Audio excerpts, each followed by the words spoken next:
वंश की यदि हम उत्पत्ति के बारे में चर्चा करते हैं तो हमारे जहन में तीन नाम आते हैं। मेरे तो आते ही आते हैं, आपके? एक तो नाम आया होगा कर्नल जेम्स टोड, एक नाम आया होगा अबुल फजल, और एक नाम है डॉक्टर ओझा। डॉक्टर ओझा ने कहा मुझे पता नहीं ये कहां से आए, लेकिन ये है सूर्यवंशी। अबुल फजल ने इनको बताया है ईरान के एक शासक जिसका नाम है नौसेका आदिल की संतान, और टोड ने बताया है वल्लभी नगर साम्राज्य के शासक शिलादित्य के वंशज। ये इनकी उत्पत्ति के बारे में। फिर हमारी जो चर्चा है वो गुहिल वंश के शासकों के बारे में हुई, जिसके अंदर अभी तक सबसे पहले हमने शासक के बारे में पढ़ा वो है गुहिलादित्य। इनकी सबसे इंपॉर्टेंट बात यही है कि ये फाउंडर है गुहिल वंश के। स्थापना कब की थी गुहिल वंश की स्थापना? गुहिल वंश की स्थापना गुहिल वंश की स्थापना यस, शाबाश शाबाश, वाह शाबाश, बिल्कुल। और बप्पा राहुल ने चित्तौड़ कब जीता था? हाँ? ओहो, ये क्या हुआ हमारे साथ? ऐसे थोड़ी हो, ऐसे कौन करता है? बड़ा आदमी। एक सन लिखाया है गुहिलादित्य में 566 ईस्वी। उसका क्या करोगे? अचार डालोगे उसका? वो इसीलिए लिखाया था 566 ईस्वी। ठीक है, गुहिलादित्य के बारे में बस इतनी सी बात थी। गुहिलादित्य के बाद में वैसे हमने पढ़ा तो सील को भी था, और सील के बारे में हमें जानकारी देने वाला जो शिलालेख है वह है सामोली शिलालेख। आज वर्तमान के अंदर वो सामोली शिलालेख कहाँ रखा हुआ है? अजमेर संग्रहालय में, है ना। इसके बाद में फिर हमने जिसको पढ़ा है वो है अपराजित, और इसकी जानकारी हमें जिस शिलालेख में मिलती है वो अपराजित शिलालेख है, जो वर्तमान के अंदर उदयपुर के विक्टोरिया हॉल संग्रहालय में सुरक्षित है। ठीक है, इसके बाद में हमने फिर एक व्यक्ति का नाम पढ़ा था जिसका नाम था नागादित्य। हमने कहा अच्छा व्यक्ति नहीं था, भिल्लों ने मार दिया। इसके बाद में जिस व्यक्ति के बारे में आप पढ़ते हैं वो है बप्पा रावल। अभी तक ये जो हमने पढ़ा है ये गुहिल वंश के बारे में है। इनका मेवाड़ से अभी कोई संबंध नहीं हुआ है। मेवाड़ से संबंध करने वाला कौन है? 734 ईस्वी के अंदर मान मोरी को पराजित करके चित्तौड़ जीता था और नागदा को अपनी राजधानी बनाया था बप्पा रावल ने। बप्पा रावल की बहुत सारी बातें हैं। 115 ग्रेन के सिक्के चलाए,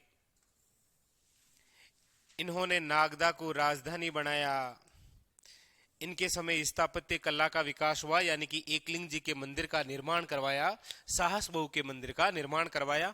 बहुत सारी उपाधियां हैं, चकवे है, राजगुरु है, हिंदू सूरज है।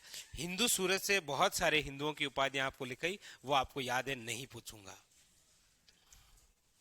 बप्पा बप्पा रावल के बाद में हमने जिसको पढ़ा है वो कौन है? बप्पा रावल के बाद में हमने किसको पढ़ा है? अलट को। वैसे बप्पा रावल का पुत्र था खुमाण। खुमाण के बाद में हमें जिसकी जानकारी मिलती है वो है भरत भट्ट द्वितीय। भरत भट्ट द्वितीय का पुत्र है जिसका नाम क्या है? अलट, द्वितीय अलट। और अलट के बारे में बस वही चार बातें हैं कि एक तो अंतरराष्ट्रीय विवाह करने वाला व्यक्ति है, एक आहड़ को राजधानी बनाया था, और एक नौकरशाही की शुरुआत की थी। अलट के बाद में आपने जिस व्यक्ति को पढ़ा है वो है आपके, बस नाम है केवल शक्ति कुमार, बाकी शक्ति जैसी कोई बात थी नहीं। क्यों? क्योंकि मुंज परमार ने अटैक किया था।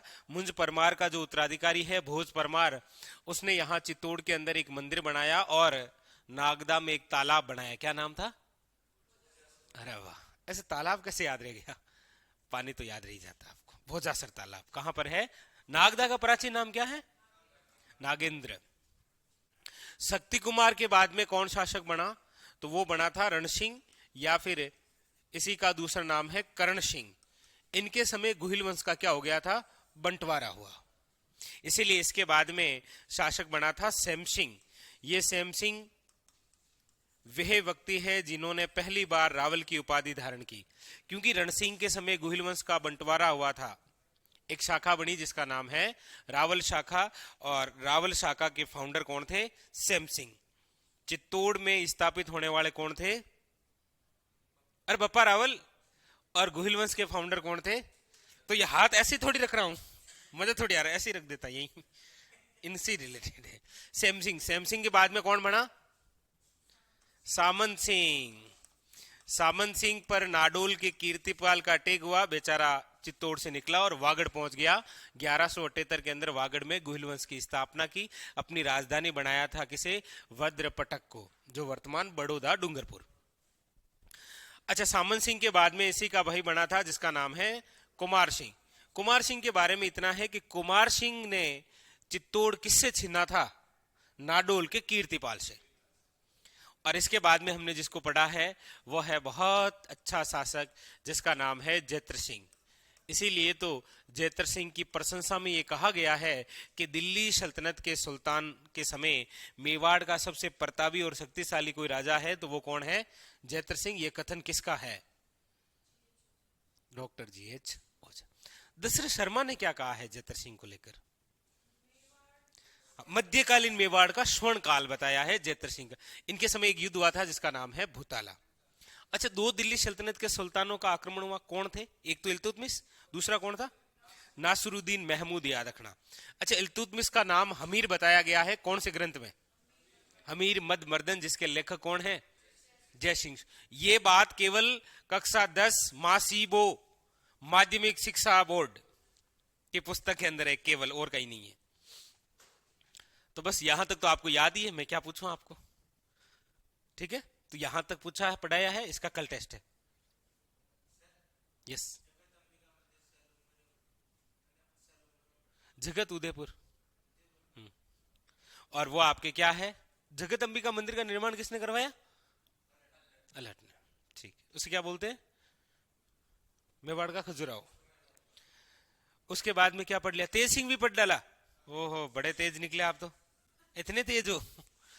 तेज सिंह को भी पढ़ डाला। तेज सिंह के बारे में बस 2-4 बातें थी, बस याद रखना। एक तो बलबन का आक्रमण और एक श्रावक प्रतिक्रमण सूत्र चूर्णी 1260 में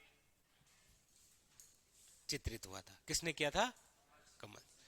अब हम जिस शासक के बारे में पढ़ेंगे, हेडिंग डालिए, वो है आपके कौन? लिखा है ना करम? जैतर सिंह, तेज सिंह, समर सिंह, रतन सिंह, याद है ना? हेडिंग डालिए फिर समर सिंह। समर सिंह का टाइमिंग क्या है?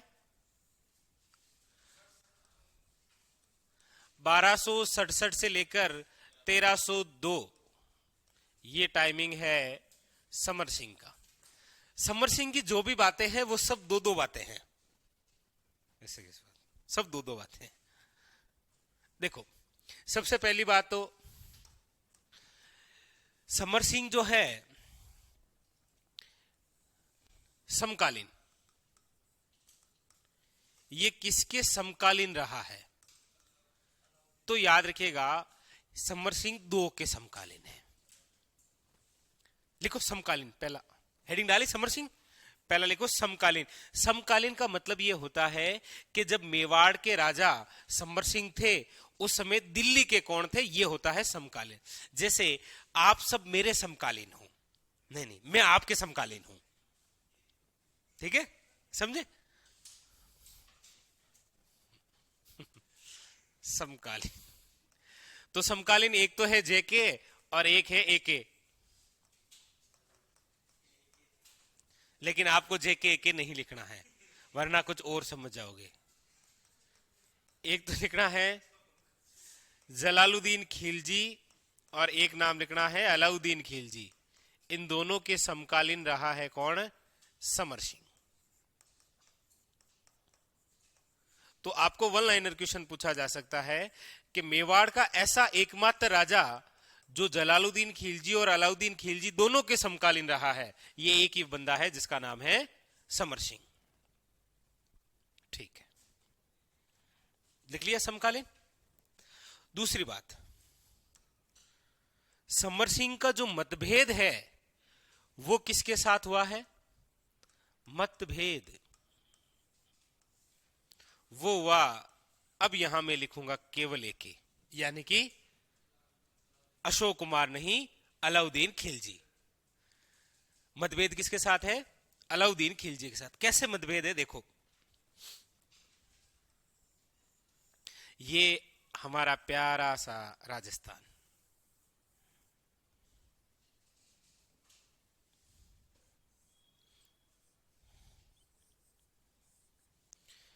यहां पर है दिल्ली,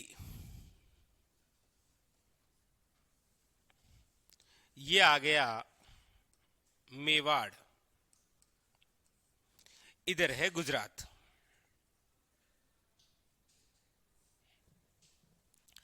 दिल्ली का इस समय सुल्तान है अलाउद्दीन खिलजी। अलाउद्दीन खिलजी के वैसे तो बहुत सारे सेनापति रहे हैं, लेकिन तीन स्पेशल थे।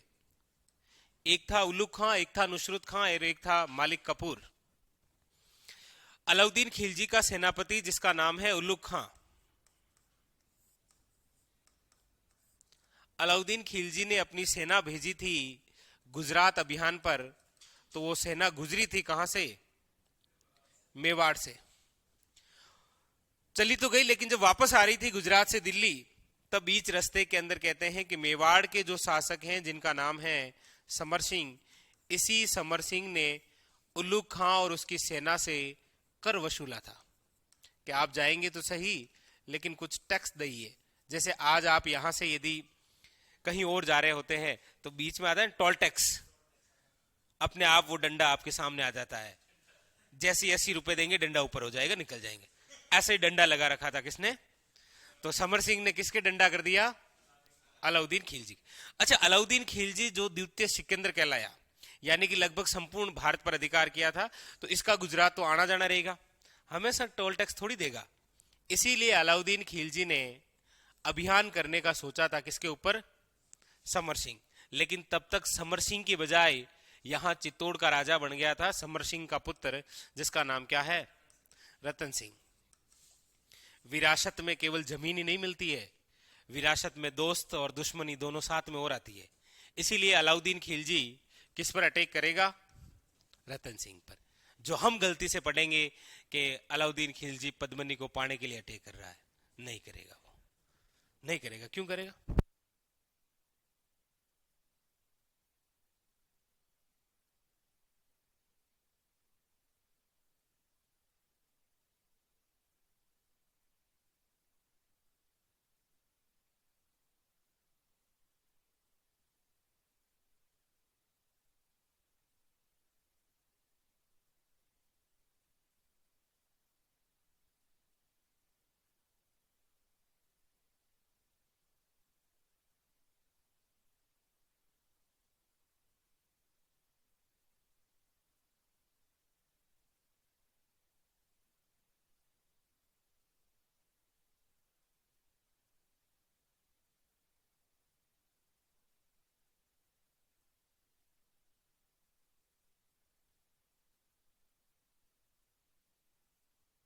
तो ये हम आगे पढ़ेंगे कि यहां पर अटैक होगा।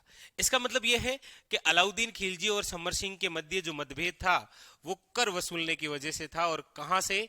तो गुजरात अभियान से जब वापस सेना आ रही थी और मेवाड़ से गुजरी थी, तब किससे कर वसूला था? उलुग खां से। तो यहां लिखूं क्या? मतभेद लिखूं? लिखा देता।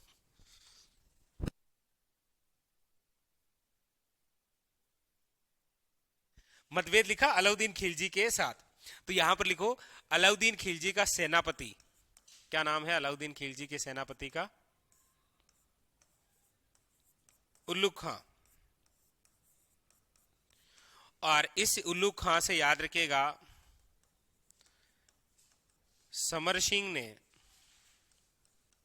कर वसूला,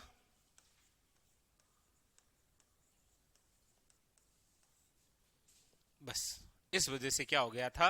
मतभेद। और आगे चलकर अलाउद्दीन खिलजी समर सिंह के पुत्र रतन सिंह पर क्या करेगा? अटैक। नहीं नहीं, उदय सिंह अब नहीं करेंगे, ठीक है।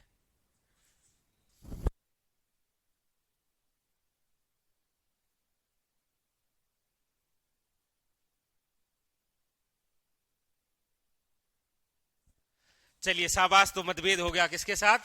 अलाउद्दीन खिलजी के साथ, ठीक है। दूसरी बात, अब देखो इस वजह से एक बात हमें और भी पता चली, क्या? यानी कि समर सिंह अलाउद्दीन खिलजी की सेना जब गुजरात अभियान पर आती है और वापस जाती है तो कर वसूलता है। इसीलिए अलाउद्दीन खिलजी ने कुछ समय के लिए गुजरात अभियान नहीं किया था। इसीलिए इसी समर सिंह को कहा जाता है तुर्कों से गुजरात का उद्धारक। यानी कि गुजरात का उद्धार कर दिया था किसने? समर सिंह ने। उद्धार कैसे किया? कि समर सिंह यहां से कर वसूलता है, इसीलिए अलाउद्दीन खिलजी की सेना आई नहीं, तो गुजरात का तो उद्धार ही हुआ, वरना आती और गुजरात को लूट के चली जाती। लिखो एक उपाधि, ये इसको गलती से मिल गई थी, लिखो उपाधि, और उपाधि है तुर्कों से गुजरात का उद्धारक। ये क्वेश्चन कभी पूछा नहीं है लेकिन पूछेगा जरूर, ठीक है।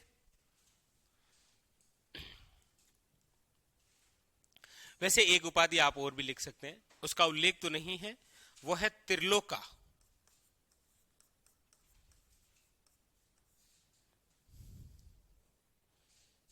अब देखो, अब जो समर सिंह की खास बात है ना, वो इंपॉर्टेंट। एक तो याद रखिएगा इनके दरबारी हैं, और दरबारियों में एक का नाम तो है दयाशंकर और एक का नाम है भावशंकर। कभी पूछा नहीं है, लेकिन ये पूछेगा कि दया और भाव शंकर निम्न में से किसके दरबारी हैं। नाम अच्छे लग रहे हैं ना? और सोचो ऐसे, दया शंकर वे भाव शंकर का संबंध मेवाड़ के किस राजा से है? समर सिंह से। फिर यह अवधारणा कैसे हुई कि पद्मनी के लिए वो आया था? बता देंगे आगे, पुस्तक बता देंगे आपको कि इसमें लिखा हुआ है कि वो उसके लिए आया था। लिख लिया दरबारी। लेकिन ये केवल दरबारी हैं, लेकिन जब आपको बात पूछे कि जैन दरबारी कौन कौन थे, तो यहां एक बार फिर बहुत अच्छा क्वेश्चन बनता है, जैन दरबारी कौन कौन थे?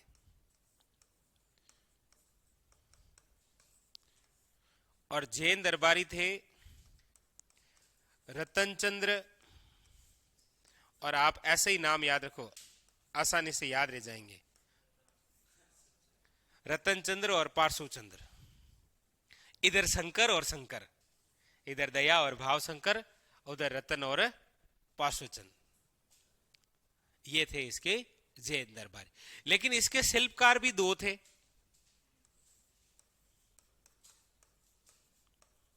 दो शिल्पकार थे, दोनों के नाम ही शानदार है। एक का नाम पदम सिंह है, एक का नाम करम सिंह है। बस आप मुझ पर एक एहसान करना कि ये जो है ना, इनको यहीं रखना है। इस पदम सिंह और करम सिंह को यहां मत लेके आना कि ये दरबारी है, और दयाशंकर और भावशंकर क्या है? शिल्पकार है। ऐसे मत करना। वो ऐसे पूछ लेगा कि मेवाड़ के शासक समर सिंह के शिल्पकार कौन थे, और पहला ही ऑप्शन दे दया वे भावशंकर, दूसरा ऑप्शन दे रतनचंद्र और पार्श्वचंद्र, तीसरा ऑप्शन दे पद्म सिंह और करम सिंह, ठीक है, और चौथा ऑप्शन दे देगा गोरा और बादल। दे देगा, एक तो ऐसा देगा जो आप जानते हैं, क्योंकि इनके दरबार में रहा करते थे, समर सिंह के बारे में कुछ बातें किया करते थे। और सिंपल सी बात तो यही है कि आज जैसे हमारे सीएम साहब हैं, तो सीएम साहब के भी तो बहुत सारे दरबारी हैं, अब नाम बदल गए हैं। सीएमओ को संभालने वाला प्रमुख होता है, आप नहीं पढ़ते कि ये बनेंगे मुख्यमंत्री के प्रमुख सलाहकार। तो अभी आपको पता थोड़ी हमारे सीएम साहब के सलाहकार कौन है? है? बाकियों के इतना काम पड़ा नहीं ना। राजा जैसे जैसे आगे बढ़े, अब जैसे समर सिंह की केवल इतनी बातें पढ़ेंगे, लेकिन कुंभा की 3 दिन तक बातें पढ़ेंगे, सपोज देन, हाँ 3 दिन तक पढ़ेंगे। अब हमारे राजस्थान में टोटल कितने सीएम हुए हैं? 26, लेकिन आप 5-6 को छोड़ के जानते थोड़ी है।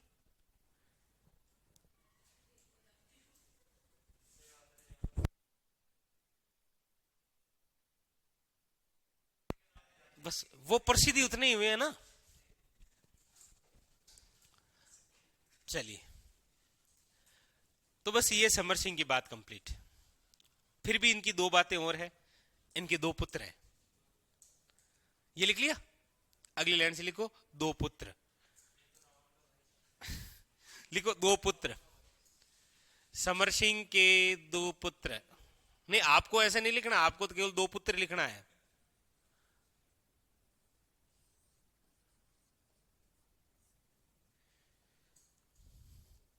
कौन कौन?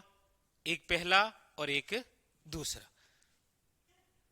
दो पुत्र, एक पहला और एक, वाह। एक का नाम है कुंभकर्ण और एक का नाम है रतन सिंह। ये रतन सिंह तो बनेगा चित्तौड़ का अगला शासक। चित्तौड़ का, यानी समर सिंह के बाद में बनेगा कौन? रतन सिंह। ये कुंभकर्ण है, ये चला गया नेपाल।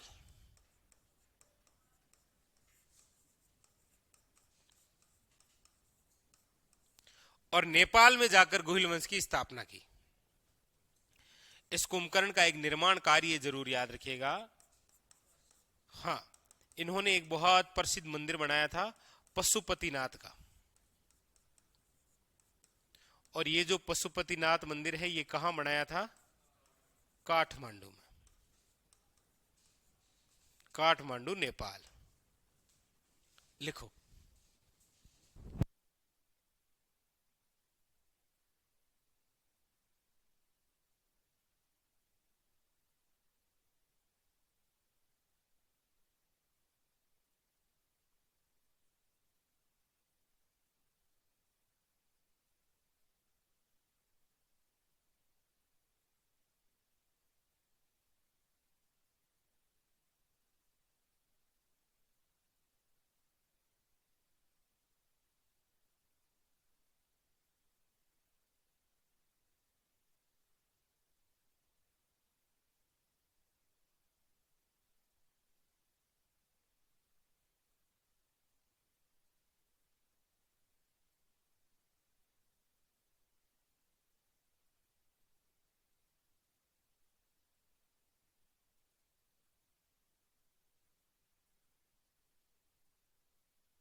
चलो, बधाई हो, आपके क्या हुआ है?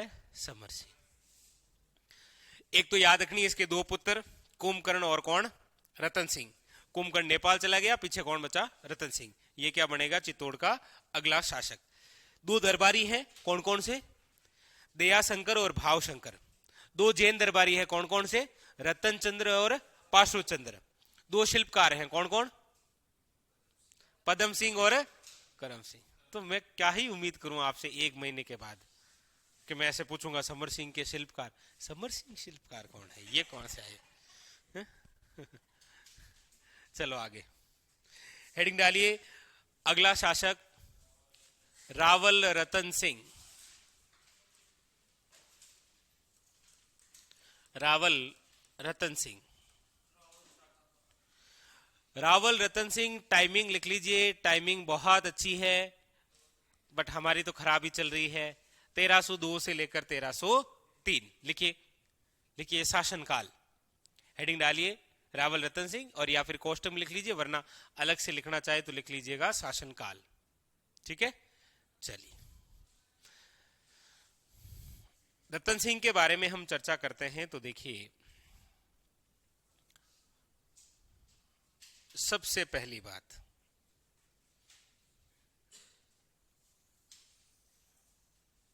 आपका भी ऐसे कभी मन करता है कॉपी में ऐसे लाइन खींचूं, डिजिटल होती काश।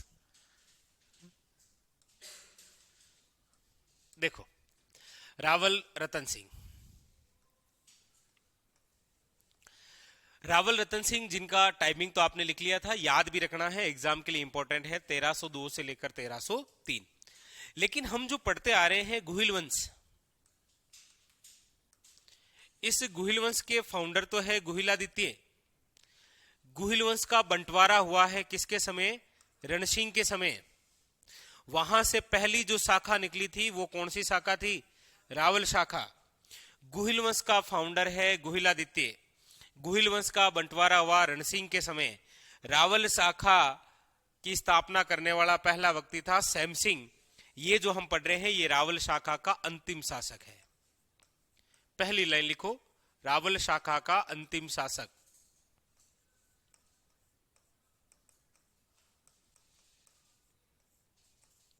रावल शाखा का अंतिम शासक, पहली बात लिखिए,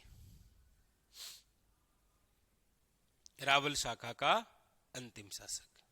लिख लिया सुंदर अक्षरों से। और ये डायरेक्ट वन लाइनर क्वेश्चन आता है कि रावल शाखा के अंतिम शासक कौन है? रतन सिंह, समर सिंह, तेज सिंह और जैत्र सिंह। रतन सिंह याद रखिएगा। दूसरी बात है रावल रतन सिंह की, वो है समकालीन। यानी कि जब ये चित्तौड़ के शासक हुआ करते थे उस समय दिल्ली सल्तनत का सुल्तान कौन था? तो लिखो, एक आपको पूरा लिखना है, अलाउद्दीन खिलजी लिखो। समकालीन अलाउद्दीन खिलजी, समकालीन अलाउद्दीन खिलजी।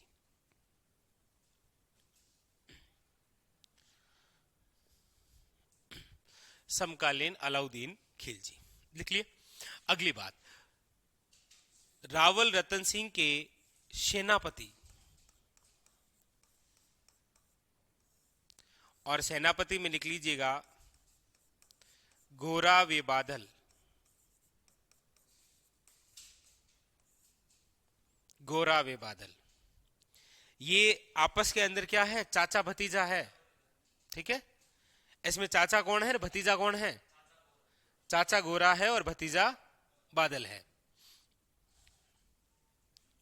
रावल रतन सिंह की पत्नियां,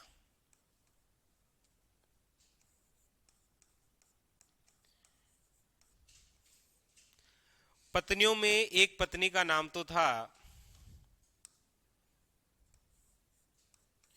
नागमती। बहुत सुंदर थी ये, ऐसी बात नहीं है, नागमती भी बहुत सुंदर थी। एक बार ऐसे ही श्रृंगार करके आई थी और स्वयं को आईना के सामने रखती। औरत की खास बात है, जब भी वो श्रृंगार करके तैयार होती है तो अपने आप को आईने के सामने रखती है पहले। ऐसे किसी से पूछती नहीं है मैं कैसी लग रही हूँ, कैसी लग रही हूँ मैं, इतनी सुंदर हूं मैं, क्या करूं, ऐसा कुछ नहीं है। तो वो आईने के सामने खड़ी होती है और स्वयं को देखती है। तो ऐसे ही नागमती स्वयं को निहार रही थी आईने के सामने खड़ी हुई कि देखो मैं कितनी सुंदर हूं। तो ऐसी ही बात सुनते सुनते एक दरवाजे के कॉर्नर पर आकर पर बैठ जाता है तोता। ऐसा कहते हैं, क्या पता किसके अनुसार कहते हैं वो भी मैं बताऊंगा। हीरामन तोता।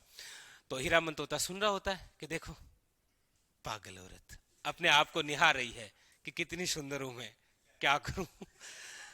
तो हीरामन तोता ने कहते हैं कि ऐसे ही नागमती से बात की कि सबसे सुंदर आप नहीं हो, आप तो वो बात है कि मतलब अंधों में काना राजा होता है। एक तो सारे अंधे होते हैं और उसमें एक है जिसके एक आंख है, मतलब वो क्या है, उसका राजा है। तो ये जो संवाद हो रहा है नागमती और तोते के बीच में, ये सुन रहा है कौन?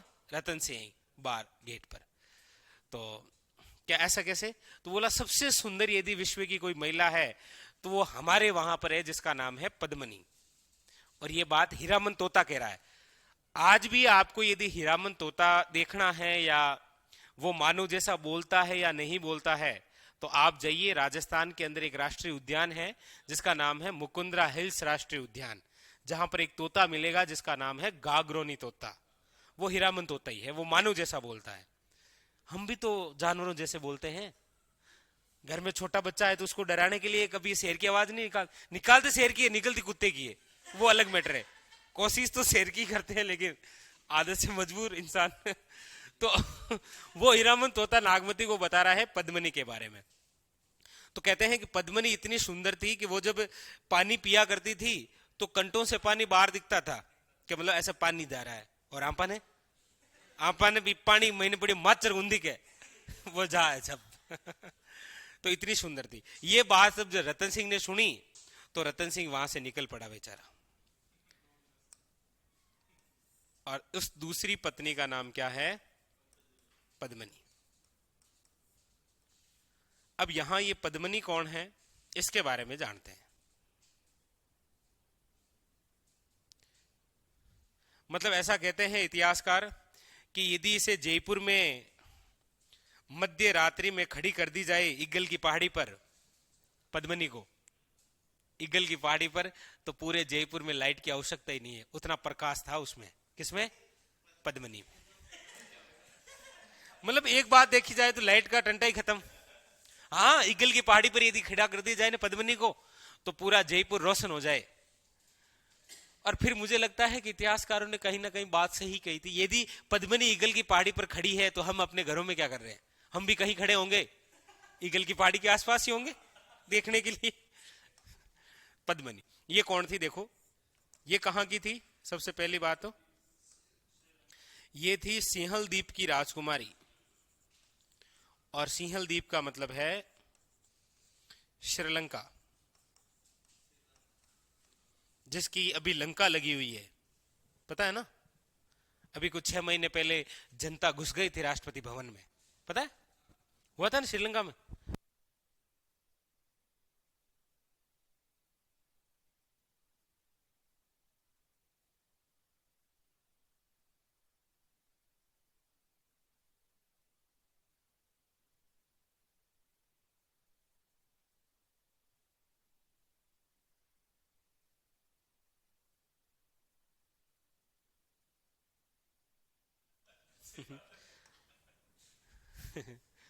बात श्रीलंका में भी कुछ ऐसी थी। श्रीलंका के दोनों भाई तो थे, एक राष्ट्रपति था एक प्रधानमंत्री, दोनों ने पता ही नहीं चला कब देश बेच दिया। आखिरी के अंदर जनता ने जाकर राष्ट्रपति भवन पर कब्जा कर लिया।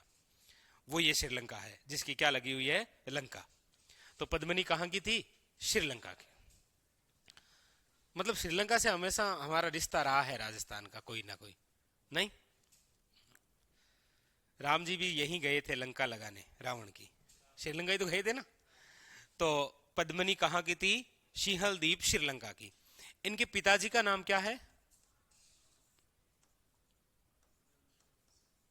इनके पिताजी का नाम है गंधर्वेसेन। इनकी माताजी का नाम है चंपावती। तो गंधर्वेसेन और चंपावती की पुत्री थी जिसका नाम क्या था? पद्मनी। इस पद्मनी का चाचा है जिसका नाम है गोरा। इसका भाई है जिसका नाम है बादल। नहीं नहीं, पूरे रिश्ते नहीं लिखूंगा, ऐसा नहीं। अब थोड़ी देर में ताऊ लिखाएंगे, चाची लिखाएंगे, नहीं लिखाऊंगा। ये इतने ही है, ये इतने इंपॉर्टेंट है। और दूसरी बात यह है कि पद्मनी का एक प्रिय तोता जिसका नाम क्या है? हीरामन तोता। बस इसी हीरामन तोते ने रतन सिंह को बात बताई और रतन सिंह डायरेक्ट वहां से निकल पड़ा पद्मनी के लिए। लेकिन कहते हैं कि पहले ही दोनों जान पहचान तो थी इन दोनों में। किसी शादी समारोह में मिले होंगे, किसी फंक्शन में गए होंगे, रतन सिंह पद्मनी से मिले। शादी समारोह मिल जाते हैं ना, और मिल जाते हैं तो मिल जाते हैं। फिर रतन सिंह गए और कहते हैं कि मंदिर में जाकर पद्मनी से शादी कर ली। एग्जामिनर क्वेश्चन पूछेगा आपको कि रतन सिंह और पद्मनी का जो विवाह है ये निम्न में से किस प्रकार का विवाह है। क्योंकि विवाह करने के 8 तरीके होते हैं। एक तरीका तो आपको जीवन में अपना ही लेना है, कोई सा भी। विवाह करने के कितने तरीके होते हैं? 8 तरीके। उनमें से आपको पूछा जाए कि रतन सिंह और पद्मनी का जो विवाह था वो कौन सा विवाह था? गंधर्व विवाह। गंधर्व विवाह का मतलब क्या होता है? जिसके अंदर कन्या और वर दोनों ही अपनी आपसी इच्छा से विवाह करते हैं, वो क्या होता है? गंधर्व विवाह। वर्तमान के अंदर कोष्टक में लिखना है प्रेम विवाह। वर्तमान में ये क्या है?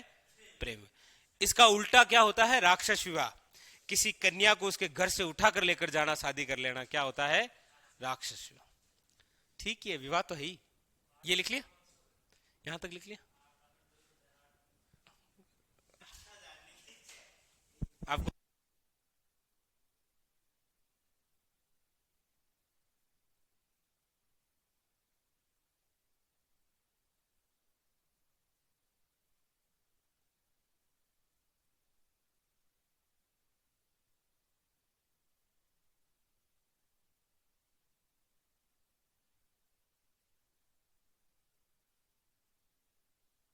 लिख लिया?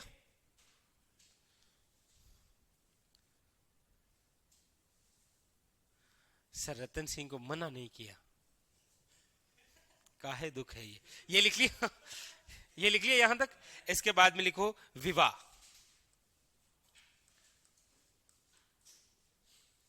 उसके बाद में विवाह हो गया किसका?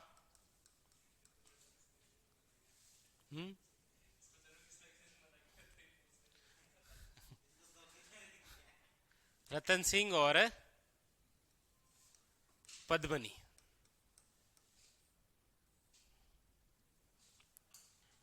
और ये विवाह किस प्रकार का विवाह है? लिख लीजिएगा, गंधर्व विवाह।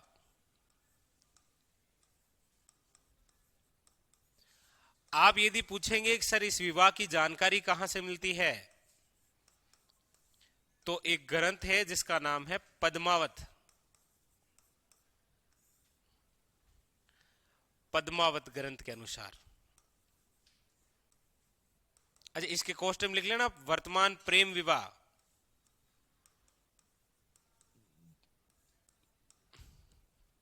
यानी कि कन्या वे वर आपसी इच्छा से विवाह करते हैं।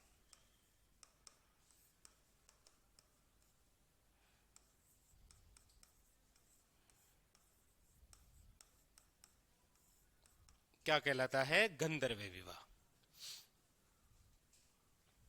ठीक है। अब देखो, शादी करके लेकर आ गए रतन सिंह, और हर कोई देखने का इच्छुक है किसको? पद्मनी को।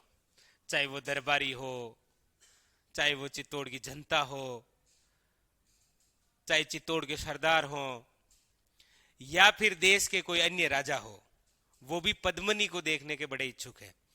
यही एक इसी के दरबार में एक तांत्रिक रहा करता था रतन सिंह के दरबार में, जिसका नाम था राघव चेतन। वो तांत्रिक था, वो किसी को अपने वश में कर लेता।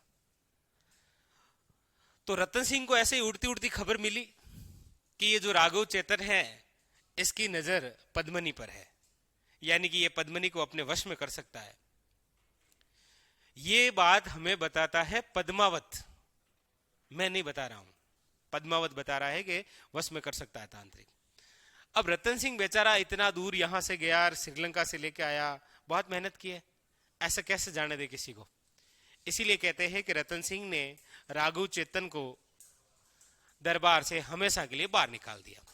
अब इसमें बातें दो भी है।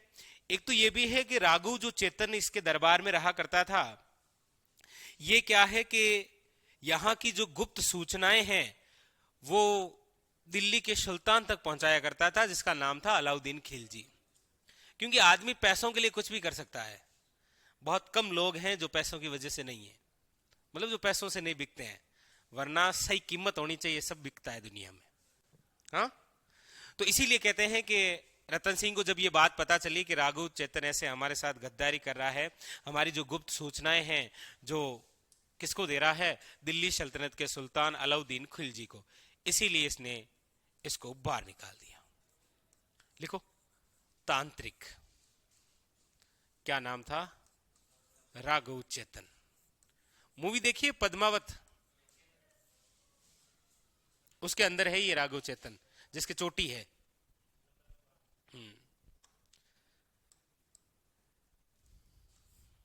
याद रखिएगा, एके ने दरबार से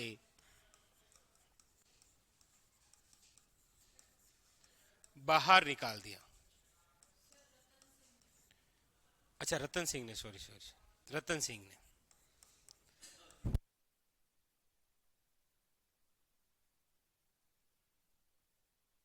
रतन सिंह ने दरबार से बाहर निकाल दिया। किसको निकाल दिया?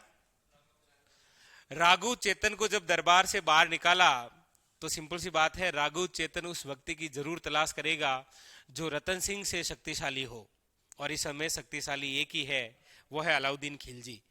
इसीलिए ये राघव चेतन किसके पास पहुंच गया?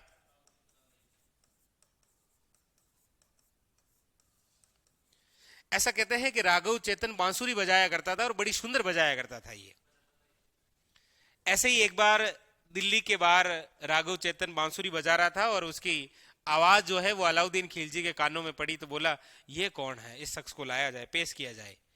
और वो आदेश केवल एक ही व्यक्ति को देता था, मलिक कपूर। मलिक जो कपूर है वो अलाउद्दीन खिलजी का सेनापति भी था और ये एक क्या था, किन्नर भी था।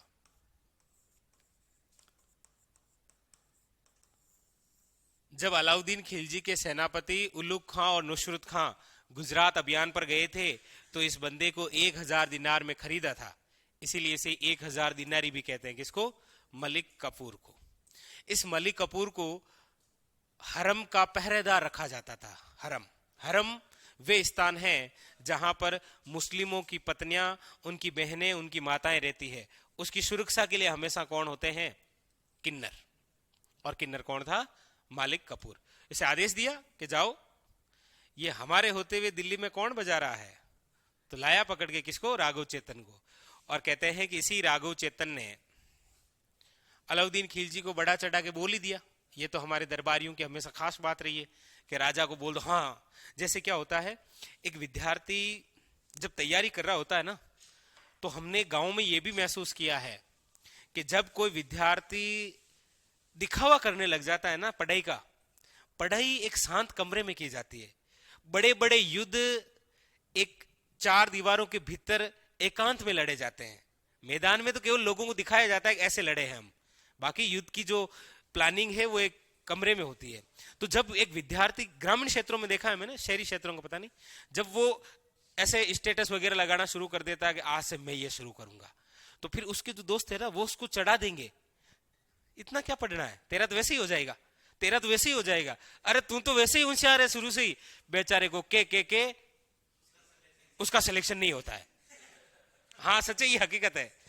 तो राघव चेतन ने क्या किया, अलाउद्दीन खिलजी को चढ़ाया ऊपर नीचे, बिना सीढ़ियों की चढ़ा दिया। जानते हैं ऐसा, आप समझे, बिना सीढ़ियों के ऊपर चढ़ा रहा किसी को हवा में। तो अलाउद्दीन खिलजी को कहा कि आप तो वाह, दिल्ली सल्तनत के वो सुल्तान है, वो सुल्तान है। अलाउद्दीन खिलजी की एक पत्नी थी बेचारी की,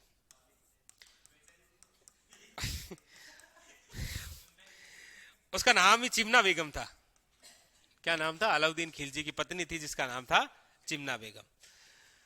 जब तक अलाउद्दीन खिलजी की नजर राजस्थान में नहीं हुई तब तक इन दोनों में बहुत अच्छा प्रेम था, लेकिन जब अलाउद्दीन खिलजी की नजर राजस्थान पर पड़ी तो चिमना बेगम में साइड से किसी और से प्रेम कर लिया। वो हम आगे बताएंगे आपको, अभी नहीं बताएंगे, आगे बताएंगे। हाँ, दिखाए क्यों नहीं? दिखाए ना। जब बांसुरी बज रही थी तो उसके पास में कौन थी? यही तो थी बेचारी, चिमना बेगम ही थी अलाउद्दीन खिलजी के पास। दिखाया था, मैंने देखा था। हाँ, तो चिमना बेगम थी उसकी पत्नी अलाउद्दीन खिलजी की। तो राघव चेतन ने कहा कि महाराज आपके पास में ये चिमनी तो है, मतलब ये चिमना तो है। लेकिन उजाला नहीं है। उजाला जिसमें है वो कौन है? पद्मनी, यानी कि फ्लैश लाइट है वो मरकरी है। तो राघु चेतन ने अलाउद्दीन खिलजी को पद्मनी की सुंदरता के बारे में बताया कि बस महाराज, आपके इस पूरे राज्य में एक ही कमी है, और वो कमी किसकी है? पद्मनी की कमी है। तो अलाउद्दीन खिलजी ने कहा, ऐसी क्या बात है उसमें? तो बोला, बहुत सारी बात है, कौन सी बताऊं? बताओ। ये तो पूछेगा ही ना, अब सिंपल सी बात है। तो बोला, कुछ भी बता। तो बोला, जब वो पानी पीती है तो कंठ के बाहर से दिखता है पानी कि पानी पी रही है। तो ऐसी जब बातें किसी बंदे को बताई जाए तो बेचारी उत्सुकता जाग उठती है। तो अलाउद्दीन खिलजी की अब एक ही इच्छा है, कौन सी? कि कैसे भी करके पद्मनी को देखना है। आप लिखो यहां, पद्मनी की सुंदरता बताइए, लिखो। अभी आपको बताएंगे, फोटो डाउनलोड करेंगे पद्मनी की। लिखो, पद्मनी की सुंदरता बताई। और अलाउद्दीन खिलजी को कहा, यदि ये आपके दरबार में आ जाए तो आपके दरबार में 4 चांद लग जाए। तो बोला, अब तो 4 चांद ही लगाएंगे। बाकी सबको आदेश दे दिया कि सब छोड़ो, केवल इसी को लाना है, चाहे कुछ भी हो जाए, चाहे जमीन बिक जाए हमारी, चाहे हमें सब्जी मंडी में काम करना पड़े, चाहे हमें कितने ही दिन भूखा रहना पड़े, लेकिन लाएंगे किसको? पद्मनी को। ठीक है, लिख लिया यहां तक। अब यहां से शुरुआत होती है किसकी? यहां से है अलाउद्दीन खिलजी वर्सेस रतन सिंह।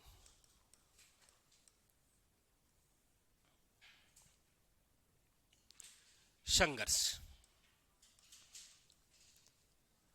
और अलाउद्दीन खिलजी और रतन सिंह के मध्य ये जो संघर्ष हम पढ़ेंगे, 2 बातें हम पढ़ेंगे यहां। एक तो हम ये पढ़ेंगे कि इनके मध्य ये जो संघर्ष हो रहा है, इसकी वजह क्या है? तो वजह तुम हो। वजह क्या है? और एक बात हम ये पढ़ेंगे कि इनके मध्य ये जो संघर्ष है, इसकी जानकारी कहां से मिलती है हमें। तो देखिए, अलाउद्दीन खिलजी और रतन सिंह के मध्य जो संघर्ष है, इस कारण में कारण नंबर फर्स्ट तो जो है वो है आपके सामने चित्तौड़ का सामरिक महत्व। चित्तौड़ का सामरिक महत्व। आप कहेंगे सामरिक महत्व क्या है? सामरिक महत्व का मतलब यह है कि जब दिल्ली सल्तनत का सुल्तान अलाउद्दीन खिलजी गुजरात अभियान करता है तो बीच में मेवाड़ आता है। ठीक है, इसीलिए इसका क्या है? सामरिक महत्व। दूसरी बात यह है कि चित्तौड़ का बढ़ता हुआ प्रभाव,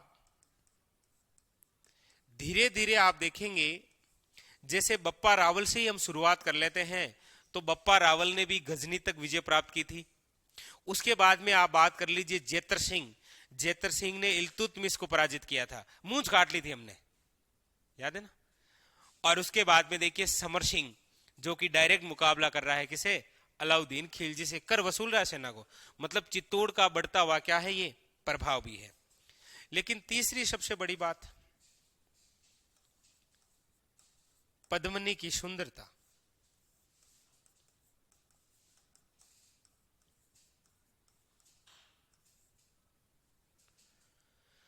अब देखो, चित्तौड़ का सामरिक महत्व और पद्मनी की सुंदरता, ये दोनों ही कारण बताने वाला जो व्यक्ति है वो है डॉक्टर दशरथ शर्मा।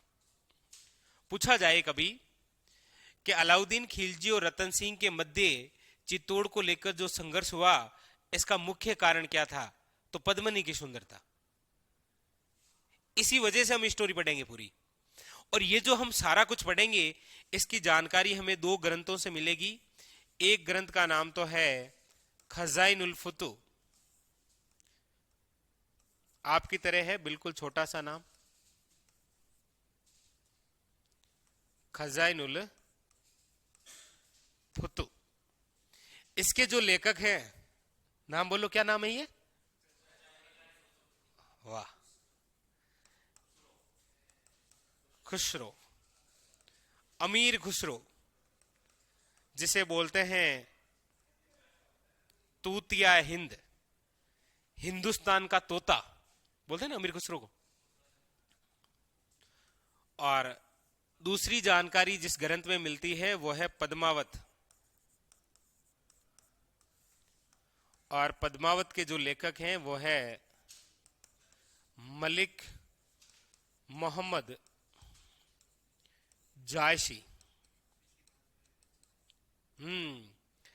इसी ग्रंथ पर आधारित सारी पिक्चर है कौन सी? पद्मावत।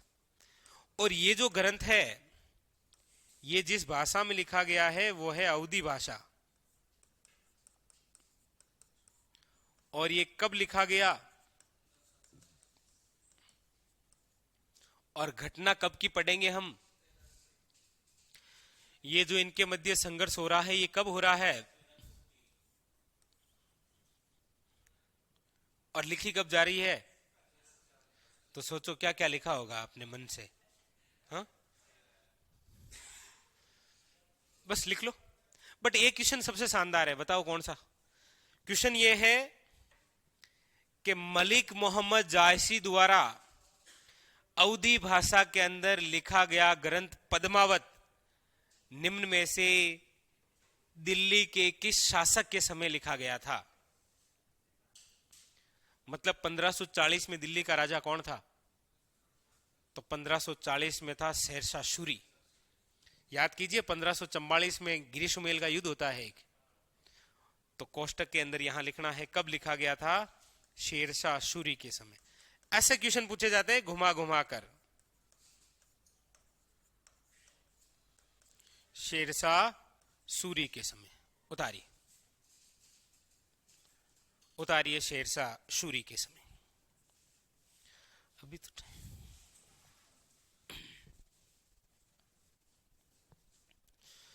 तो बस निकल पड़ा है वो निकल पड़ा है अपनी सेना लेकर पद्मिनी को देखने के लिए। पहले तो उसकी इच्छा केवल देखने की है, और इच्छा क्या, इच्छा को बढ़ती रहती है, इच्छा कभी खत्म नहीं होती है।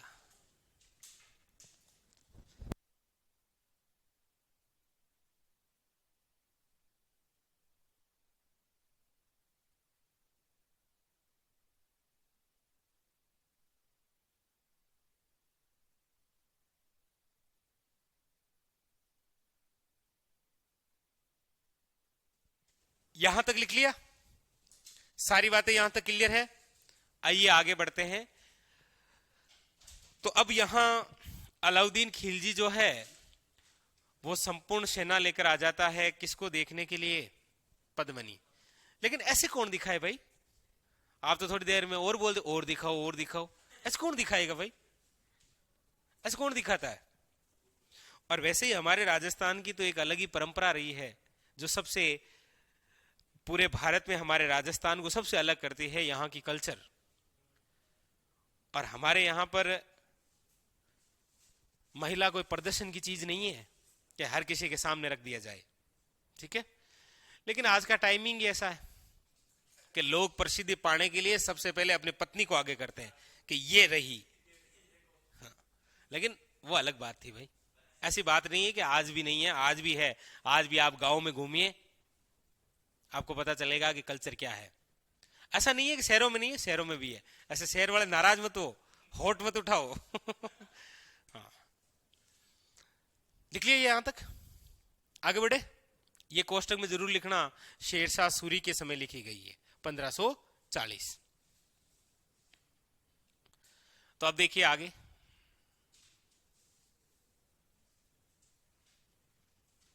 नेक्स्ट, अब देखिए, अब वहां से निकल पड़ा है कौन? अलाउद्दीन खिलजी। अलाउद्दीन खिलजी का चित्तौड़ अभियान।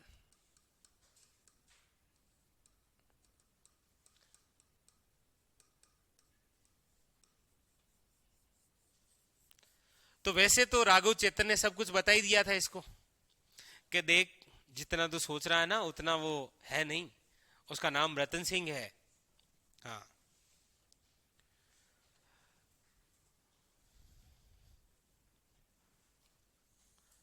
इसीलिए अलाउद्दीन खिलजी क्या करता है कि चित्तौड़ जो किला है उस किले के बाहर 26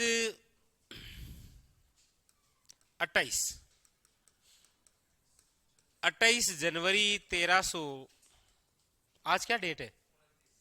हो काश हम कल पढ़ लेते, कल 28 ही थी ना। तो 28 जनवरी 1303 के अंदर अलाउद्दीन खिलजी चित्तौड़ पर आक्रमण कर देता है, यानी कि चित्तौड़ के बाहर घेरा डाल देता है और मिलने की कोशिश करता है किसे? पद्मनी से।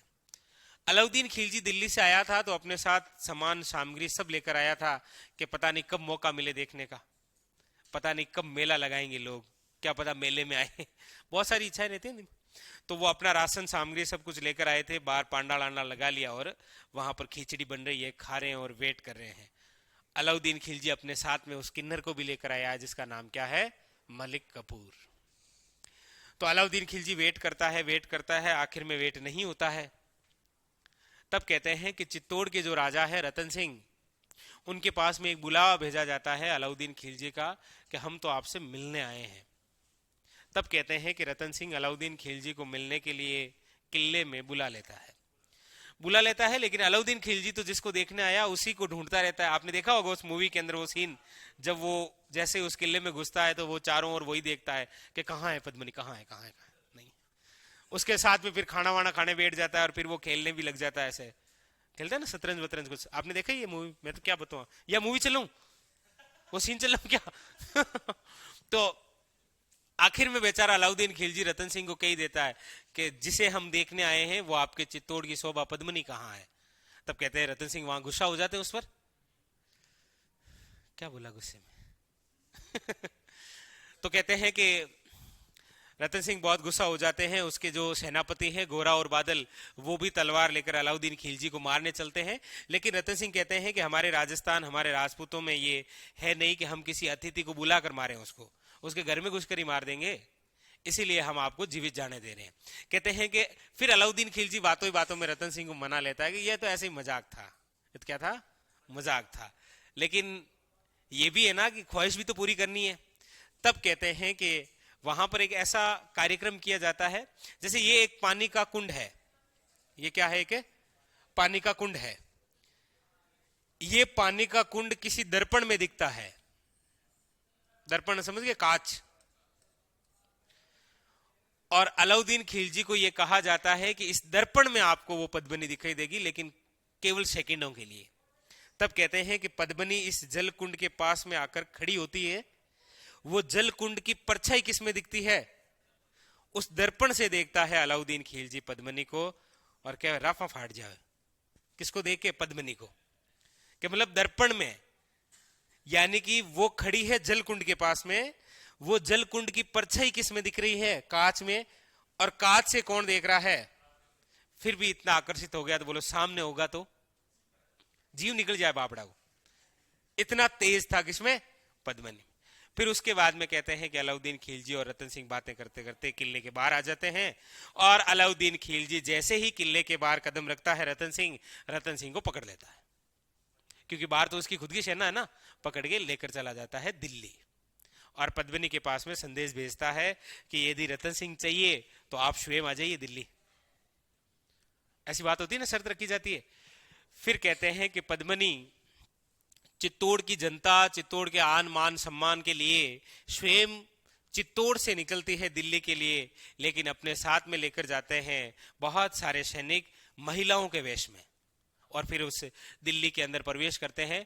वहां पर रतन सिंह को वापस रिहा करवा कर लेकर आ जाते हैं सारे के सारे लोग, यानी रतन सिंह भी, पद्मनी और सारे लोग वापस कहां आ गए? चित्तौड़ के किले में। ये बात हजम नहीं हुई किसको? अलाउद्दीन खिलजी को। तब अलाउद्दीन खिलजी आक्रमण करता है चित्तौड़ पर।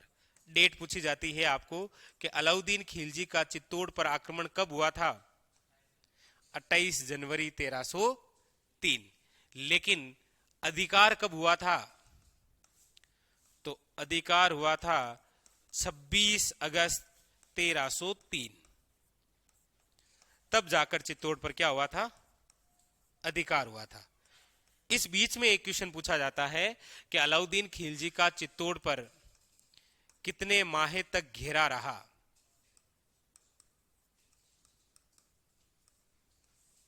कितने माह तक घेरा रखा? यानी कि 8 माह तक चित्तौड़ को घेर के रखा था किसने? अलाउद्दीन खिलजी ने। तब जाकर अधिकार पर पाया।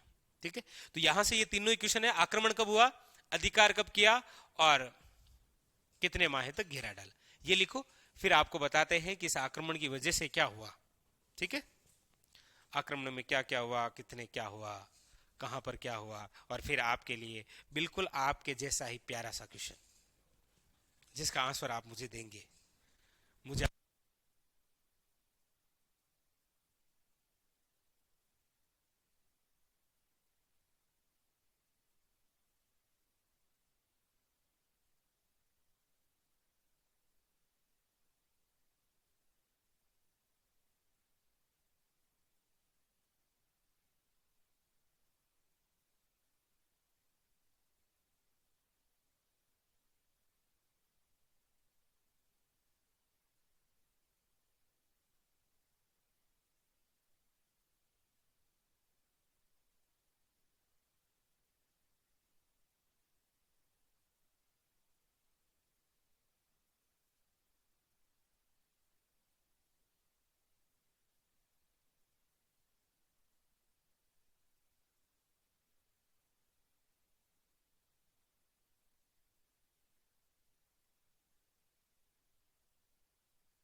ये तो आक्रमण कब हुआ, कितने माह तक घेरा डाला, और अधिकार कब हुआ। आगे लिखो कि इसकी वजह से क्या हुआ। देखो, चित्तौड़ पर आक्रमण की वजह से याद रखिएगा क्या हुआ था। चित्तौड़ का पहला शाखा,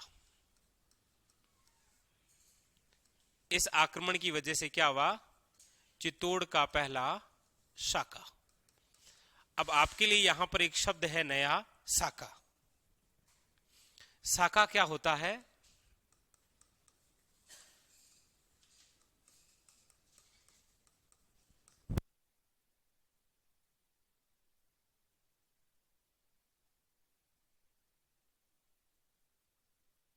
देखिए देखिए, शाका।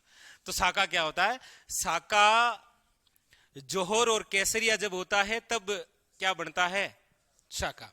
सबसे पहले इनकी शब्दावली समझिए। देखिए, केसरिया क्या होता है, तो आप जब कला संस्कृति पढ़ते हैं तो एक टॉपिक पढ़ते हैं वेशभूषा। वेशभूषा में एक टॉपिक पढ़ते हैं पगड़ी। पगड़ी में आप पढ़ते हैं कि राजपूत या राजा या उसके सैनिक जब युद्ध करने जाते हैं तो किस प्रकार की पगड़ी धारण करते हैं? केसरिया। जब कोई बाहर से आक्रमणकारी आता है तो किसी भी रियासत के राजा और उसके सैनिक केसरिया साफा धारण करते हैं और युद्ध भूमि में दो उद्देश्य लेकर उतरते हैं। या तो युद्ध में जीत के आएंगे या फिर युद्ध में काम आएंगे। मतलब हम नहीं आएंगे, हमारी खबर आएगी। तो केसरिया तो कौन करते हैं? पुरुष। ये जो खबर है, यदि ये खबर किसी और के माध्यम से आई कि राजा और सारे सैनिक मारे गए और हम हार गए, तो पीछे किले के अंदर जो भी महिलाएं बची है, उस राजा की रानियां, उन सेनापति की पत्नियां, उन सैनिकों की पत्नियां, ये सब क्या कर लेती है? जोहर। यानी कि सारी महिलाएं स्वयं को आग के हवाले कर देती है अपने मान सम्मान और इज्जत को बचाने के लिए। वो क्या होता है? जोहर। जब ये दोनों होते हैं तब क्या बनता है? इन दोनों में से एक अधूरा रह जाए तो फिर वो साका ना होकर क्या होता है? अर्ध साका। और अर्ध साका हमारे राजस्थान जैसलमेर में हुआ था 1550 के अंदर। हमारे राजस्थान में टोटल 11.5 साके हुए हैं। 3 चित्तौड़ में, 2.5 साके जैसलमेर में। दो शाखे शिवाणा में, दो शाखे गागरोन में, एक शाखा रणथंबोर में, एक जालोर में। कितने हुए? अच्छा, काउंट करना ही नहीं आता ना। देखो, एक एक में एक जोड़ेंगे दो, दो का दो चार, छह। कितने हुए ये? 11.5 शाखे हुए टोटल। ठीक है, तो ये क्या होता है? शाखा। आगे जैसे जैसे पढ़ेंगे तो आपको पता चल जाएगा। तो लिखो चित्तौड़ का पहला शाखा। पहला ही क्वेश्चन है, कब हुआ? 1303। इस समय शासक कौन था? रतन सिंह। और जोहर किसने किया था?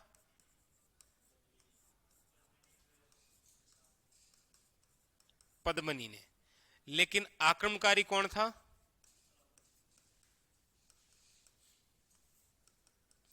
क्वेश्चन जब भी किसी शाखे से पूछे जाते हैं ना, तो यही पूछा जाता है कि वो शाखा कब हो रहा है, किस शासक के समय हो रहा है, जोहर कौन कर रही है, और आक्रमणकारी कौन है।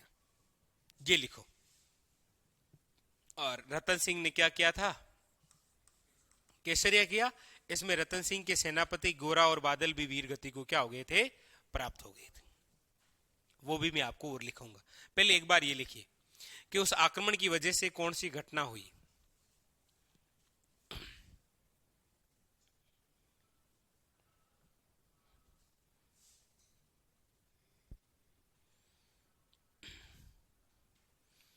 ना भटनेर में कुछ नहीं। भटनेर के अंदर तो तैमूर लंग का आक्रमण हो रहा था 1398 में। उसने आक्रमण नहीं किया था, उससे पहले ही महिलाओं ने जोर कर लिया था। उसका खौफ था इतना कि कौन आ रहा है? तैमूर लंग।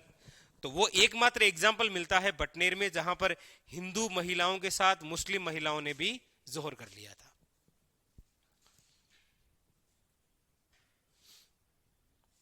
लिख लिया? आगे चले। नोट करके लिखिए।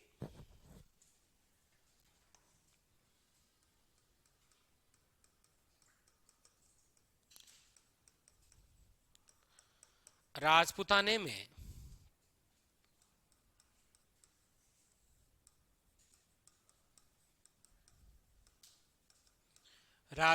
में सबसे बड़ा जोहर, जोहर पानी में भी किया जा सकता है और आग में भी किया जा सकता है। हिंदुओं में दोनों ही पवित्र होते हैं।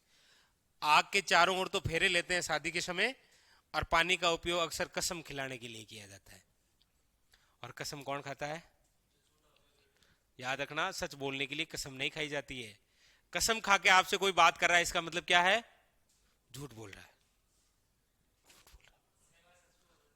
हाँ? ना ना, आपके घर वाले आपसे कभी कसम खा के बात करते हैं कि बेटा तेरी कसम, मैं इस बार कपड़े लेके आऊंगा तेरे लिए? कभी नहीं खाते हैं, क्योंकि वो झूठ नहीं बोलते हैं। दुनिया झूठों से भरी हुई है जी। हाँ, बिल्कुल झूठों से भरी हुई है। राजपुताने में सबसे बड़ा जोहर लिखो।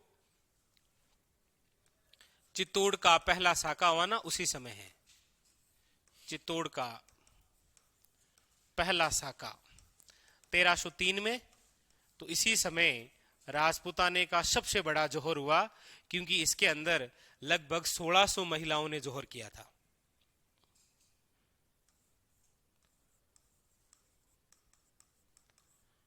पद्मनी के साथ 1600 महिलाओं ने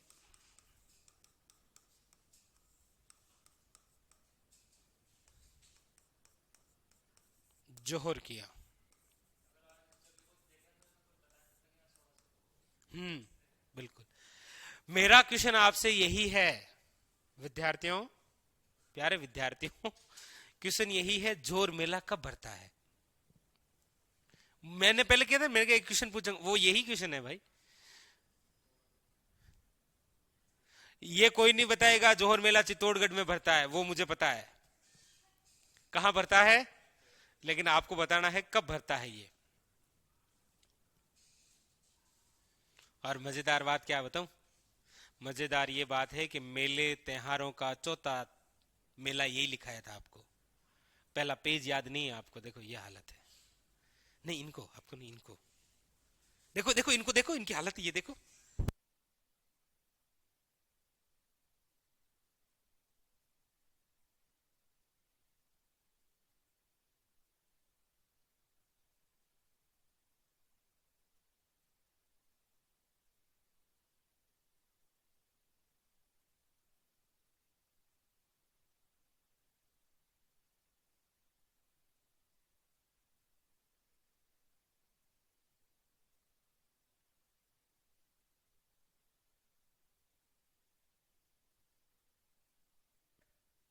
एकादशी लिखो, लिखो लिखो, नोट करके फिर लिखो। पहले नोट करके लिख लो।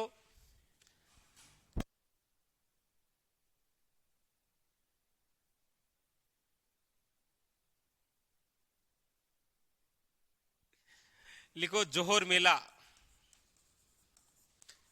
राजस्थान में जोहर मेला कहां भरता है? याद रखिएगा, चित्तौड़गढ़ में। और कब भरता है? चैत्र कृष्ण एकादशी यानी 11 को हमारे राजस्थान में क्या भरता है? जोहर मेला।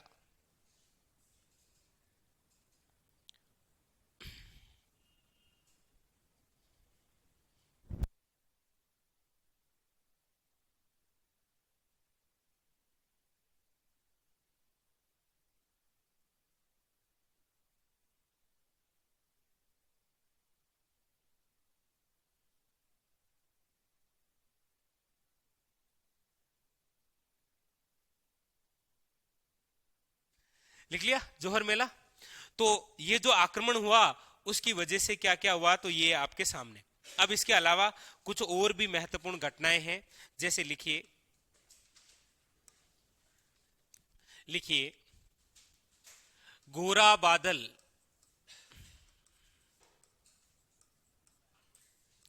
वीर गति को प्राप्त हो गए। वीर गति को प्राप्त। अब ये वीर गति क्या है? तो लड़ते हुए मारे गए।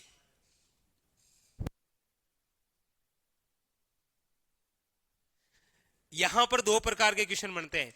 एक तो बनता है कि गोरा बादल महल कहां है, या गोरा बादल छतरी कहां है? चित्तौड़ में। ठीक है, एक तो ये क्वेश्चन। एक आपको पूछा जाएगा कि गोरा बादल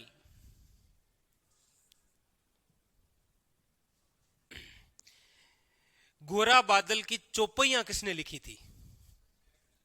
शाबाश। मैं शॉर्ट में लिख रहा हूं, लेकिन आप समझ तो रहे हैं ना मैं क्या लिख रहा हूं। यहां मैंने नाम लिखा है कि गोरा बादल की चौपाइयां किसने लिखी है? हेमरत्न शूरी ने। तो आपके लिए तो ये एक और नया सूर्य आ गया। ये 5वां सूर्य आया है अभी तक आपके, बताइए आपके 5 सूर्य हुए हैं। हेमरत्न शूरी, एक आपके जयसिंह सूरी, एक उदोतन सूरी, एक है आपके सालीभद्र सूरी, और एक है आपके वज्रसेन सूरी। सूरी तो आपके आगे और भी होंगे 4-5, लेकिन फिलहाल इतने ही है। तो ये तो आपको 5 याद है, नहीं पूछूंगा। लिख लिया। गोरा बादल महल या छतरी पूछे तो कहां है? चित्तौड़गढ़ में। और गोरा बादल की चौपाइयां किसने लिखी थी? हेमरत्न शूरी ने। गोरा बादल कौन थे? आप सबको पता है। ठीक है, चाचा भतीजा, रतन सिंह के सेनापति, ये सब कुछ हमने लिख लिया। अब अधिकार हो गया है। अधिकार होने के बाद में लिखिएगा, लिखिएगा धाइबी पीर दरगाह का अभिलेख।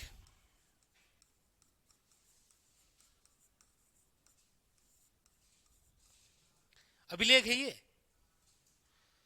और ये अभिलेख है कहां पर? धाइबी पीर की दरगाह पर लगा हुआ है। और धाइबी पीर की दरगाह कहां है? चित्तौड़गढ़ में। इस अभिलेख में यह कहा गया है कि अलाउद्दीन खिलजी ने चित्तौड़ पर अधिकार करने के बाद चित्तौड़ का नाम बदलकर अपने पुत्र खिजर खां के नाम पर खिजराबाद कर दिया। इसमें लिखा गया है अलाउद्दीन खिलजी ने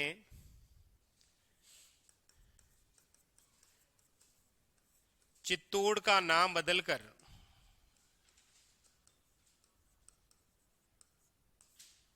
क्या कर दिया, खिजराबाद। और इसकी जानकारी जिस अभिलेख में मिलती है वो धाइबी पीर दरगाह का अभिलेख। इसके अलावा अलाउद्दीन खिलजी ने क्या किया था, इसके अलावा लिखिएगा एके ने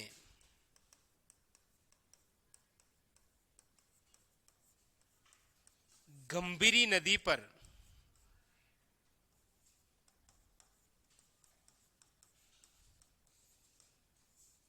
चित्तौड़ किले में बांध बनवाया। कौन सी नदी पर बनाया, गंभीरी नदी। गंभीरी नदी किसकी सहायक नदी, बेडच की। कहां से निकलती है गंभीरी, शाबाश, एमपी से। कहां से, एमपी से, जावेद की पहाड़ियों से। और गंभीर कहां से निकलती है, ठीक है, ठीक है मामला, ठीक है, ये लिख लो। लिख लिया, लिखो, ये लिखो।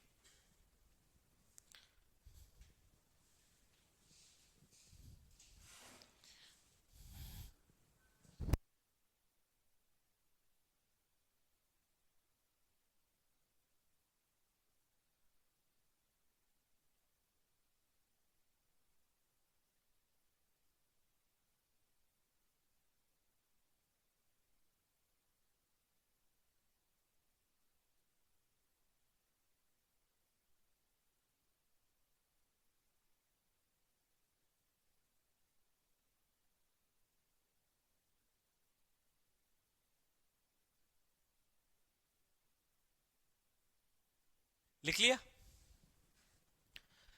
तो नाम बदल दिया, अपने पुत्र के नाम पर कर दिया और स्वयं यहां से दिल्ली चला गया, क्योंकि हाथ भी जल गए और हाथ भी कुछ नहीं आया। सेना का विनाश भी हो गया और पद्मनी भी नहीं मिली।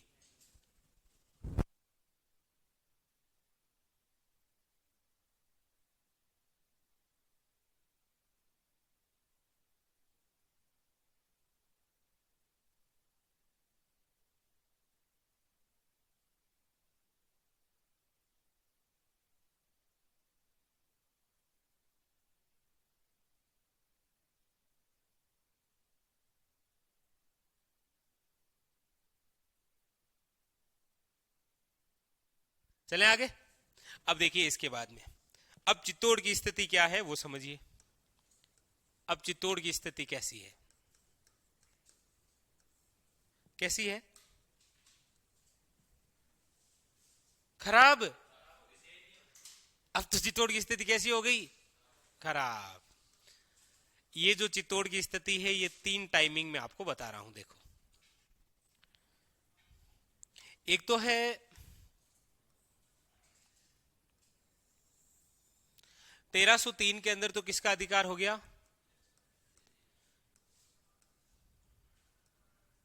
1303।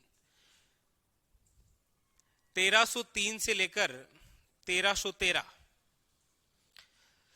तक चित्तौड़ पर जो अधिकार रहा वो रहा अलाउद्दीन खिलजी के पुत्र जिसका नाम है खिजर खां।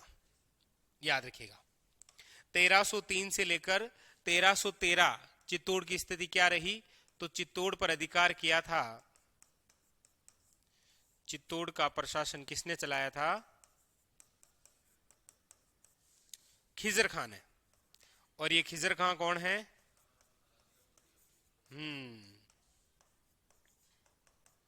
एके का पुत्र। इतिहास में कोई एक और खिजर खां हुआ है,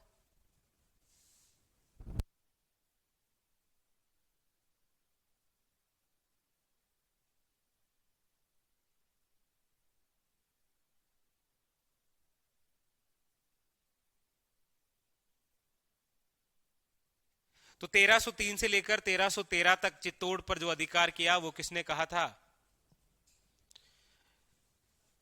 खिज्र खान है। ठीक है, दूसरी स्थिति है वो खराब है।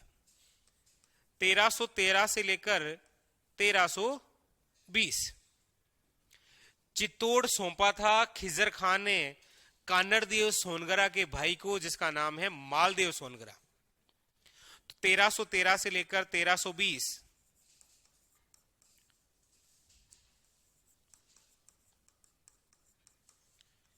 चित्तौड़ का प्रशासन किसने चलाया था? मालदेव सोनगरा। ये मालदेव सोनगरा कौन है? तो ये कानड़देव सोनगरा का भाई है। आप कहेंगे सर कानड़देव सोनगरा कौन है? तो मालदेव सोनगरा का भाई है। मतलब जब तक हम पढ़ नहीं लेते कानड़देव सोनगरा, आपको पता नहीं है ना कि वो क्या चीज है। वो बहुत बड़ी चीज है। कानड़देव सोनगरा जो अलाउद्दीन खिलजी से युद्ध करेगा, जालोर का सबसे प्रतापी और सबसे शक्तिशाली राजा है कौन? कानड़देव सोनगरा। उसका भाई है जिसका नाम क्या है? मालदेव सोनगरा। तो इस मालदेव सोनगरा को खिज्र खान ने चित्तौड़ सौंपा था 1313 से लेकर 1320। मालदेव सोनगरा इतिहास में दो चीजों से ही प्रसिद्ध है। एक तो चित्तौड़ पर अधिकार किया था और दूसरी बात इसकी मूंछें बड़ी लंबी थी, इसीलिए इतिहास में कहा गया है मूंछाड़ा मालदेव। तो आपको पूछा जाएगा मूंछाड़ा मालदेव किसे कहा जाता है, और पहला ऑप्शन होगा मालदेव राठौड़, हिंदू बादशाह जिसे कहते हैं। मालदेव राठौड़ हिंदू बादशाह, जबकि वो मालदेव राठौड़ है। ये मूंछाड़ा मालदेव कौन सा है? मालदेव सोनगरा।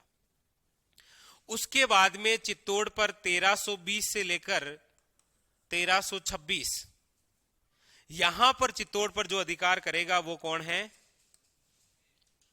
वो है आपके मालदेव सोनगरा के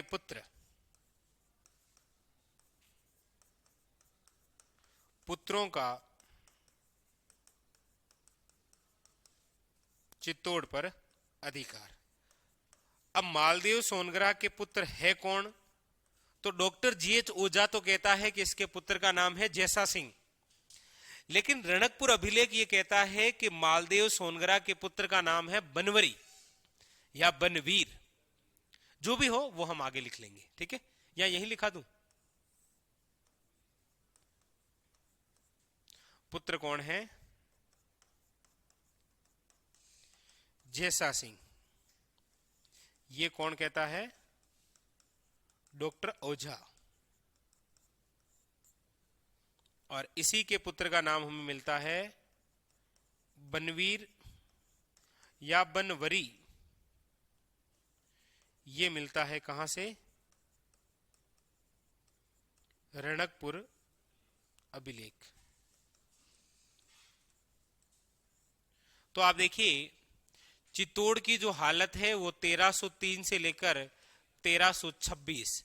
आपको पूछा जाएगा कि निम्न में से वह समय जब चित्तौड़ पर अधिकार चित्तौड़ के राजाओं के अलावा किसी और का रहा है, तो वो टाइमिंग है 1303 से लेकर 1326। 1303 से लेकर 13 तक कौन था? खिज्र खां। 1313 से 20 तक कौन था? मालदेव। और इसके बाद में कौन आए? मालदेव सोनगरा के पुत्र। 1326 में इतिहास की वो घटना हो गई जहां पर एक बार फिर मेवाड़ के लोगों द्वारा फिर मेवाड़ी को स्थापित किया जाएगा, यानी कि चित्तौड़ एक बार फिर चित्तौड़ के लोगों के हाथ में आएगा और वहां से श्रृंखला शुरू होगी। किस वंश की? सिसोदिया वंश की। याद कीजिए रण सिंह के समय गुहिल वंश का बंटवारा हुआ था।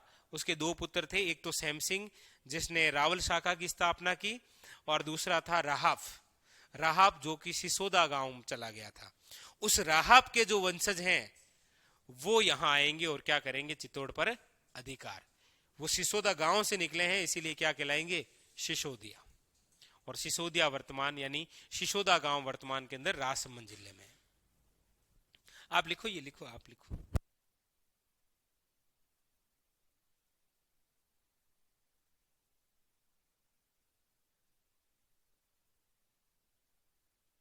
तो इसी के साथ में चलते ही चलते पहली शाखा कंप्लीट हो चुकी है, रावल शाखा। अब हम पढ़ेंगे सिसोदिया शाखा जी।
तो लिख लिया सर? 1320 से लेकर 26 लास्ट में क्या लिखा है? लास्ट में क्या यहां पर लिखा है कि मालदेव सोनगरा के पुत्रों के हाथ में था चित्तौड़। अब वो पुत्र था कौन सा? तो डॉक्टर ओझा तो ये कह रहे हैं कि पुत्र का नाम था जैसा सिंह, लेकिन रणकपुर अभिलेख ये कह रहा है कि पुत्र का नाम क्या था? बनवीर या बनवरी। ठीक है, अब जो भी रहा हो हम तो हड़प लेंगे। तो अब हम जिस शाखा को पढ़ेंगे वो शाखा होगी कौन सी? लेकिन यहां तक जो पढ़ा है उसमें ये बातें आपको याद रखनी है। पहले गुहिलादित्य के बाद में डायरेक्ट जिसको याद रखना है वो है बप्पा रावल। बप्पा रावल के बाद में जिसको याद रखना है वो है अलट। अलट के बाद में आ जाएगी शक्ति, लेकिन कर कुछ नहीं पाएगा, इसीलिए आगे चलकर बनेगा कौन? रणसिंह। रणसिंह के बाद में कौन है? शेम सिंह। शेम सिंह के बाद में कौन है? सामंत सिंह इंपॉर्टेंट। और सामंत सिंह के बाद में वही 4 इंपॉर्टेंट रहेंगे केवल। कौन कौन से? जैत्र सिंह, तेज सिंह, समर सिंह और रतन सिंह। ठीक है, ये गुहिल वंश का फाउंडर है, ये रावल शाखा का फाउंडर है, ये रावल शाखा का अंतिम है।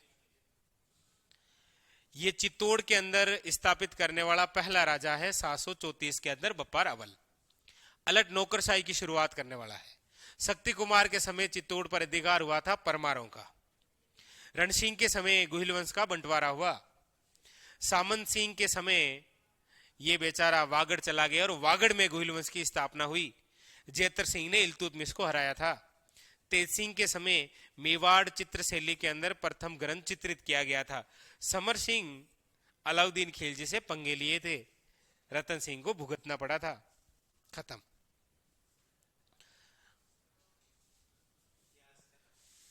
ये रावल शाखा कंप्लीट। अब आप हेडिंग लगाइए।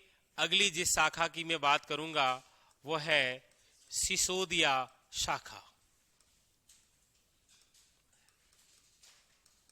सिसोदिया शाखा, इसकी चर्चा करेंगे कल।